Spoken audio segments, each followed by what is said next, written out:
Kwa matatizo haya fanya yafuatayo. Kama nywele zako zinanyonyoka, kwa wale ambao nywele zao zinanyonyoka. Kwa wale ambao nywele zao zinanyonyoka, chukua kitunguu saumu au kitunguu maji, kamua upate maji yake kama vijiko 4 au 5.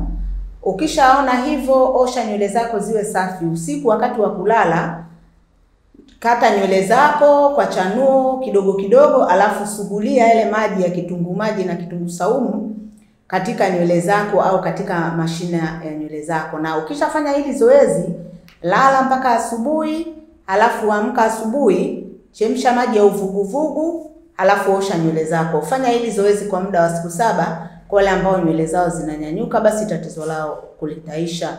Na kama unachawa wa mayai, yani kuna watu wanachawa kichwani wa mayai, wale watu wa vijijini, kama wananisikia hivi sasa, chukua mboga ya kotimiri, nenda sokoni kanunue mboga ya kotimiri na kamua kijiko kikubwa kimoja upate maji yake, alafu kamua tena kitunguu maji upate maji yake kijiko kimoja cha chakula, changanya na mafuta ya ufuta. Changanya na mafuta ya ufuta kwa pamoja. Ukishachanganya na mafuta ya ufuta, uwe unapaka kichwani, na ukishapaka kichwani unakaa juani kama saa 1 au kwa fanya hivyo zoezi kwa muda wa siku 3, mambo yako yatakuwa yamekaa vizuri. Kwa wale watu wenye matatizo ya mafindo, pata juisi ya kitunguu maji vijiko 5, changanya na asali vijiko 5, yani asali vijiko 5 vya chakula, kamlia limao, upate vijiko 5 vya limao, changanya, kunywa kutwa mara 3, na tengeneza nyingi iwe kama juisi yako. Hao ni wale watu ambao wana mafindo, wana vifua vikali, wanakohoa, wanasikia kuwashwa kwa koo na kubanwa kwa koo. Fanya zoezi hilo, Mwenyezi Mungu atakusaidia. Kuondoa gesi tumboni, juisi ya tango, juisi ya kitunguu maji, weka na unga wa uwatu, changanya na asali, au kikosa asali changanya na sukari kidogo, sukari ya mawe.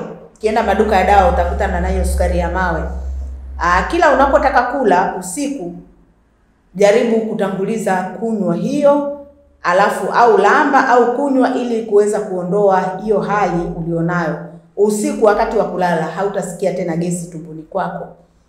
Kujikuna au kuwashwa, allergy, wale watu ambao wanawashwa mwilini au wanajikuna, chukua asali, tia ndani ya kikombe, changanya na mafuta ya vanish,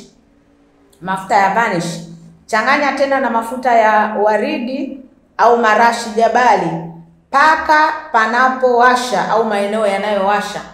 Utakuwa unapaka hiyo kwa muda wa siku 5 kwa wale ambao wanawashwa au wanajikuna allergy bila sababu yoyote. Kabla hujapima, unaweza ukafanya hilo zoezi ili kuepukana na matatizo kama hayo. Mimi si mwingine, ni Mnajim Kulthum. Tufuatilie katika ofisi yetu iliyoko Kifuru, Dar es Salaam. Tunapatikana kila siku kasoro siku ya Ijumaa, na namba zetu zitapita hapo. Kumbuka sisi tunasaidia matatizo mbalimbali kwa wale wenye matatizo ya mahusiano, kuweka nyota sawa, kufungua vifungo vizito, kuweza kuleta muungano katika ndoa kwa wale ambao nyota zao haziendani, na vile vile kutoa ushauri wa mapenzi kwa wale ambao wamekata tamaa katika mahusiano. Mimi si mwingine, ni Mnajim Kulthum.